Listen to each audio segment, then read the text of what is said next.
Welcome my all dear student. कैसे हैं आप लोग? आशा करते हैं आप लोग मस्त होंगे। और आज हम लेके आए हैं साइंस का टॉप 30 क्वेश्चन। ये 2025 एग्जाम दृष्टिकोण से आप लोगों के लिए बहुत इंपॉर्टेंट होने वाली है। साइंस का टॉप 30 क्वेश्चन, कितना 30 क्वेश्चन लेके आए हैं। आप लोग इसमें बनाने का प्रयास कीजिए, मेरा कितना सही हुआ, मेरा कितना गलत।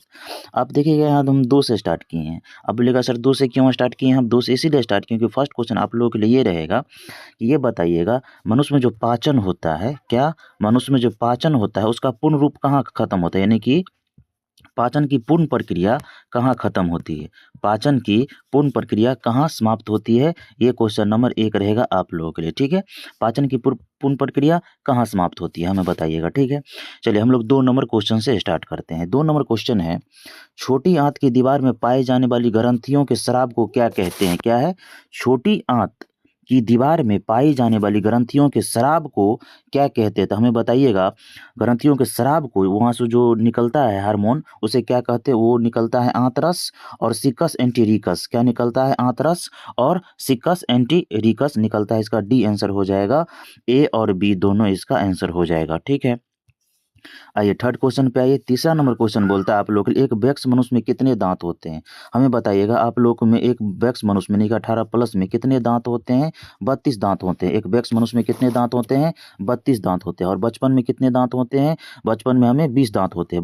मतलब वयस्क से नीचे 20 दांत होते हैं, याद रखिएगा। ठीक है, चलिए नेक्स्ट आइए। 4 नंबर क्वेश्चन पे आते हैं। 4 नंबर क्वेश्चन बोलता है, मछली के हृदय में कोष्ठों की संख्या कितनी है? मछली के हृदय में कोष्ठों की संख्या, कितने चैम्बर है मछली के हृदय में कितने चैम्बर है? तो हमें बताइएगा। मछली के हृदय जो होता है कितने चैम्बर का होता है? 2 चैम्बर का होता है। कितने चैम्बर का होता है? 2 चैम्बर का होता है, याद रखिएगा।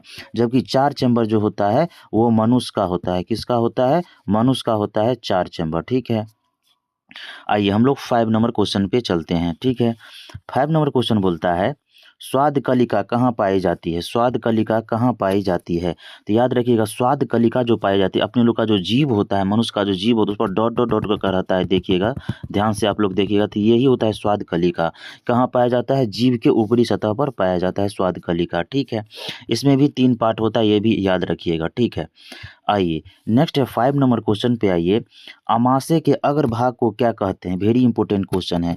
अमाशय के अग्रभाग को क्या कहते हैं? याद रखिएगा, अमाशय के अग्रभाग को कार्डिक कहते हैं। ये जो अमाशय होता है, ये जो अमाशय अग्रभाग को कार्डिक कहते हैं। बीच भाग को क्या कहते हैं हमें बताइएगा? ऊपरी भाग को क्या कहते हैं? अग्रभाग बोल रहा है ना, अग्रभाग को कार्डिक बोल रहा है। यहाँ नीचे होता है पाइलोरिक। ठीक है, बीच वाले भाग को बोलता है कार्डिक, सॉरी ये फंडिक। क्या बोलते हैं? फंडिक। नेक्स्ट आइए 7 नंबर क्वेश्चन, मुख गुहा का पिछला भाग क्या कहलाता है? मुख गुहा का पिछला भाग क्या कहलाता है? ग्रसनी कहलाता है। मुख गुहा का पिछला भाग क्या कहलाता है? ग्रसनी कहलाता है। आइए नेक्स्ट आइए, ये जितने भी क्वेश्चन है वेरी इंपॉर्टेंट क्वेश्चन है, आप लोग ध्यान से देखिए और ऑप्शन आप लोग बताइएगा कि कितना सही कर रहे हैं आप लोग। निम्नलिखित में से कौन सा सजीव के मुख्य लक्षण है? सजीव का मुख्य लक्षण क्या है हमें बताइएगा। सजीव का मुख्य लक्षण है श्वसन। क्या है? श्वसन, सांस लेना सजीव का मुख्य लक्षण है। इस बात को आप लोग ध्यान रखिएगा, नहीं तो सही नहीं मार दीजिएगा। क्या ही? ठीक है, क्या है कि श्वसन लेगा कब? जब प्रकाश संश्लेषण होगा, स्थानांतरण करेगा सजीव। ये सभी लक्षण सजीव का है, लेकिन प्रमुख लक्षण का अगर बात करते ये श्वसन है, तब ना जीवित रहेगा। सजीव मतलब जीवित। चलिए नेक्स्ट आइए 9 नंबर क्वेश्चन पे आते हैं। छोटी आंत एवं बड़ी आंत के जोड़ पर, छोटी आंत एवं बड़ी आंत के जोड़ पर पाई जाने वाली एक छोटी नाली नुमा रचना को क्या कहते हैं? एक छोटी नाली नुमा, छोटी आंत और बड़ी आंत, जहाँ पे ये जो बड़ी आंत हुआ, यहाँ पे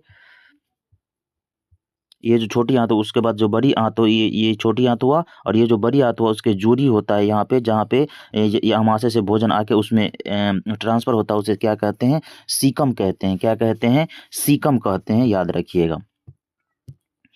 नेक्स्ट है, छोटी आंत में भोजन के पाचन में निम्नलिखित में से किस रस की भूमिका होती है? भोजन के पाचन में किस रस की भूमिका महत्वपूर्ण होती है छोटी आंत में? याद रखिएगा, वो जो हो जाता है पित्तरस, अग्नाशय रस और आंत रस, ये सभी हो जाएगा इनमें आंसर। इनमें से सभी इसकी प्रमुख भूमिका निभाती है। ठीक है, डी हो जाएगा।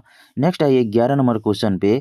अमाशय में अमाशय में अधपचे भोजन के लेई की तरह के स्वरूप को क्या कहते हैं? जो भोजन अधपचा रह जाता है लेई की तरह, उस स्वरूप को क्या कहते हैं? उसे कहते हैं काइम। क्या कहते हैं?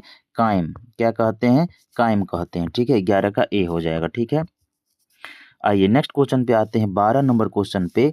12 नंबर क्वेश्चन बोलता है, निम्नलिखित में से कौन अमीनो अम्ल के विखंडन से बनता है? अमीनो अम्ल के विखंडन से कौन बनता है? अमीनो अम्ल के विखंडन से अमोनिया बनता है, जो अपन लोग यूरिन के माध्यम से बाहर निकालते हैं। ठीक है, नेक्स्ट है, स्वपोषी पोषण के लिए आवश्यक है। स्वपोषी जो अपना भोजन खुद बनाता है, ठीक है, और नेचर पर डिपेंडेंट रहता है स्वपोषी। तो स्वपोषी पोषण के लिए महत्वपूर्ण क्या है?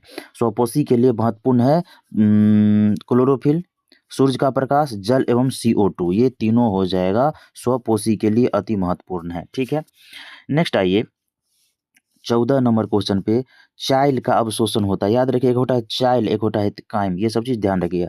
तो चाइल का अवशोषण कहाँ होता है? चाइल का अवशोषण कहाँ होता है? इलियम में होता है। कहाँ होता है? इलियम में होता है। इलियम क्या है? छोटी आंत का पार्ट्स है। कहाँ है? छोटी आंत का पार्ट है इलियम। ठीक है, याद रखिएगा। इलियम, जेजुनम, डेडुनम, ये सब क्या है? छोटी आंत का भाग है। तो चाइल जो है यह इलियम में अवशोषण होता है। चलिए 15 नंबर क्वेश्चन पे आते हैं। मनुष्य के आहार नाल की कौन सी रचना अवशेषी होती है? अवशेषी, अवशेषी जो अपेंडिक्स, अपेंडिक्स अवशेषी होता है। एक ये बड़ी आंत से ये जुड़ा हुआ पार्ट्स है। बड़ी आंत, जैसे मान लीजिए ये बड़ी आंत हुआ, यहाँ पर एक ठो रहता है अवशेषी पार्ट्स।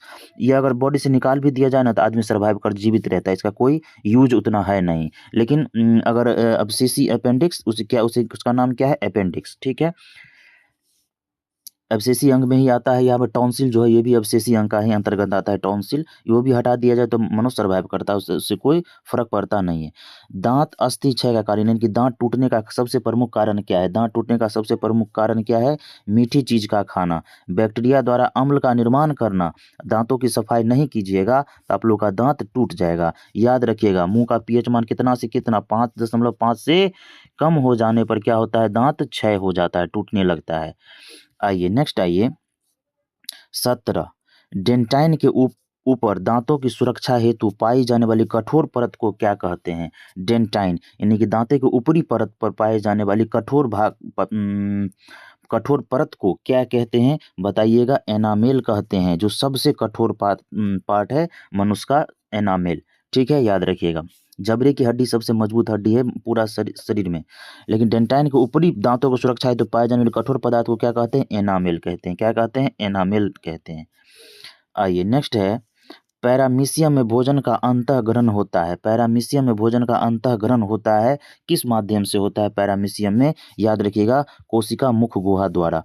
किससे? कोशिका मुख द्वारा होता है पैरामीशियम में भोजन का एब्जॉर्प्शन। ठीक है, आइए 19 नंबर क्वेश्चन पे आइए। प्रकाश संश्लेषी इकाई है। प्रकाश संश्लेषी इकाई इनमें से कौन है? याद रखिएगा, प्रकाश संश्लेषी इकाई इनमें से है क्लोरोफिल, जिसके माध्यम से प्रकाश संश्लेषण होता है। ठीक है, नेक्स्ट आइए, नेक्स्ट है, प्रकाश संश्लेषण प्रक्रिया का मुख्य उपोत्पाद है। प्रकाश संश्लेषण प्रक्रिया के बाद क्या बनता है? प्रकाश संश्लेषण का प्रक्रिया के बाद क्या बनता है? उपोत्पाद मतलब क्या निर्माण होता है? तो प्रकाश संश्लेषण में ऑक्सीजन का निर्माण होता है। ठीक है, याद रखिएगा, 20 का बी हो जाएगा। चलिए नेक्स्ट आइए, पैरामीशियम में पाए जाने वाली पोषण विधि को क्या कहते हैं? पैरामीशियम में पाए जाने वाली पोषण विधि को क्या कहते हैं? आप लोग बताइएगा। उसे कहते हैं, पोषण विधि को क्या कहते हैं? प्राणिसम कहते हैं। क्या कहते हैं? प्राणिसम कहते हैं। प्राणिसम कहते हैं, याद रखिएगा। चलिए नेक्स्ट आइए 22 नंबर, निम्नलिखित में से किसे प्रकाश संश्लेषी अंगक कहते हैं? कौन प्रकाश संश्लेषी अंग है? ठीक है, प्रकाश संश्लेषी का प्रमुख अंग इनमें से कौन है? हरित लवक, जिसके माध्यम से प्रकाश संश्लेषण होता है। और बोलेगा सर पत्ती क्यों लगा? पत्ती में नहीं, हरित लवक होता है, जिसके माध्यम से प्रकाश संश्लेषण होता है। आइए नेक्स्ट आइए 23 नंबर क्वेश्चन पे आइए। निम्नलिखित में से जठर ग्रंथि की कौन सी कोशिका हाइड्रोक्लोरिक अम्ल का स्राव करती है? हाइड्रोक्लोरिक अम्ल मतलब HCl का स्राव करती है। इनमें से कौन सी कोशिका है जो HCl का स्राव करती है? हमें बता बताइएगा वो है भित्ति कोशिका। कौन है? भित्तीय कोशिका जो है वह HCl का स्राव करती है। चलिए नेक्स्ट आइए 24 नंबर। मनुष्य के मुख गुहा में कितने जोड़े लार ग्रंथि पाई जाती है? लार ग्रंथि कितने जोड़ा पाई जाती है मनुष्य के मुख गुहा में? 3 जोड़ी लार ग्रंथियां पाई जाती है। आप लोग अच्छे से इसको देखिए कितने जोड़ी लार ग्रंथि पाई जाती है? 3 जोड़ी लार ग्रंथियां पाई जाती है, यानी कि 6 पाई जाती है। ठीक है, आइए नेक्स्ट है, इनमें से कौन सी रचना द्वारा अमीबा में भोजन का अंतःग्रहण होता है? अमीबा में भोजन का अंतःग्रहण किस प्रक्रिया के द्वारा होता है? आप लोग अच्छे से पता होगा, कूटपाद के द्वारा। किसके? कूटपाद के द्वारा अमीबा में भोजन का अंतःग्रहण होता है। नेक्स्ट आइए, नेक्स्ट है पेप्टोन। नेक्स्ट है पेप्टोन पेप्टाइड को निम्नलिखित में से किस रूप में तोड़ता है? पेप्टोन पेप्टाइड को किस रूप में तोड़ता है? मतलब पेप्टोन जब पेप्टाइड को तोड़ता है तो उसके बाद क्या बनता है? याद रखिएगा, अमीनो अम्ल का निर्माण होता है। किसका? अमीनो अम्ल का निर्माण होता है जब पेप्टोन पेप्टाइड को तोड़ता है तो। ठीक है, नेक्स्ट आइए 27 नंबर। कोशिका के किस भाग में सजीवों के सारे गुण विद्यमान रहते हैं? कोशिका का कौन सा पार्ट है जिसमें सजीवों के सारे गुण प्रेजेंट होते हैं? बताइएगा, वो है कौन? जीव द्रव। कौन है? जीव द्रव में सजीवों के सारे लक्षण पाए जाते हैं। किसमें? जीव द्रव में। किसमें? जीव द्रव में सजीवों के सारे लक्षण पाए जाते हैं। नेक्स्ट आइए 28 नंबर क्वेश्चन। निम्नलिखित में से किस छिद्र द्वारा ग्रसनी ग्रास नली से जुड़ी होती है? किस छिद्र के द्वारा ग्रसनी जो है ग्रास नली के द्वारा जुड़ा होता है? वो है निगल द्वार के द्वारा। किसके द्वारा? निगल द्वार के द्वारा। वेरी इंपॉर्टेंट क्वेश्चन बन जाता है। ग्रसनी ग्रास नली से जो है जुड़ा होता है निगल द्वार के द्वारा। किसके द्वारा? निगल द्वार के द्वारा। आइए 29 नंबर प्रश्न पे आते हैं। अमीबा का मुख्य भोजन है। अमीबा का मुख्य भोजन है। अमीबा का मुख्य भोजन क्या है? अमीबा का भोजन क्या है? अमीबा क्या खाता है? अमीबा का मुख्य भोजन है शैवाल के टुकड़े, डाइटम एवं कोशिकीय जीव, बैक्टीरिया। इनमें से सभी हो जाएंगे। इनमें से सभी हो जाएंगे। आइए 30 एंड लास्ट क्वेश्चन हम लोग देखते हैं। ग्रहणी भाग है। ग्रहणी इनमें से किसका भाग है? ग्रहणी जेजुनम, डेडुनम, इलियम, ये सब क्या है? किसका भाग है? छोटी आंत का भाग है। ग्रहणी किसका भाग है? छोटी आंत का भाग है। ये बात को आप लोग ध्यान रखिएगा, याद रखिएगा। जेजुनम, डेडुनम और इलियम, यही ग्रहणी जो है जेजुनम, इसी का छोटी आंत का भाग है। इलियम भी छोटी आंत का भाग है। तो ये 30 मोस्ट वांटेड क्वेश्चन था। बहुत अच्छा क्वेश्चन था। मोस्ट वांटेड कहने का मतलब वेरी टारगेटेड क्वेश्चन है। बहुत अच्छा क्वेश्चन है 30 क्वेश्चन, इसीलिए मात्र हम 30 क्वेश्चन का ये सीरीज लाए हैं। ठीक है, अगर पसंद आता हो तो एक थम्स अप जरूर कीजिएगा। मिलते हैं नेक्स्ट वीडियो में, तब तक के लिए टेक केयर, बाय बाय, जय हिंद, धन्यवाद।